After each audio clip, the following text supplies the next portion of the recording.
ప్రతి ఎన్నికలకు అద్భుతమైన ఉపన్యాసాలతో అలరించేటటువంటి వెంకయ్యనాయుడు గారు ఈ దఫా ఎన్నికల్లో ఉపరాష్ట్రపతి పదవి నుంచి దిగడం వల్ల ఆయన ఎన్నికల సభల్లో మాట్లాడలేదు. చక్కటి ఆయన ఉపన్యాసం వినడం కోసమైన సభలకు వెళ్ళేవాళ్ళం. అట్లాంటి స్టేజ్ నుంచి ఇప్పుడు ఆయన అట్లున్నారు. అయితే ఒక వేరే సభలో ఆయన మాట్లాడారు ఎన్నికల గురించినే.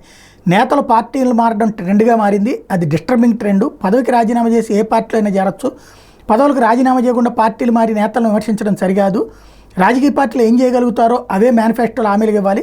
చెట్లకు డబ్బులు గాయమనేది వాస్తవం. నేను ఉచితాలకు వ్యతిరేకం. విద్య ఆరోగ్యం ఉచితంగా ఇవ్వాలి. ప్రజలు కూడా ఉచితాలను ప్రశ్నించాలి. అసభ్యంగా మాట్లాడే వాళ్ళని, అవినీతి పరుల్ని ప్రజలు తిరస్కరించాలి.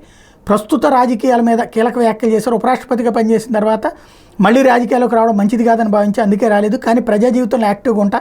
ప్రజా సమస్యలను, ఇతర అంశాలను నిన్న కూడా ప్రధానితో చర్చించి ఇక మీద పార్టీ రాజకీయాల్లోకి వెళ్ళను. సాధారణ రాజకీయాల గురించి స్పందిస్తాను.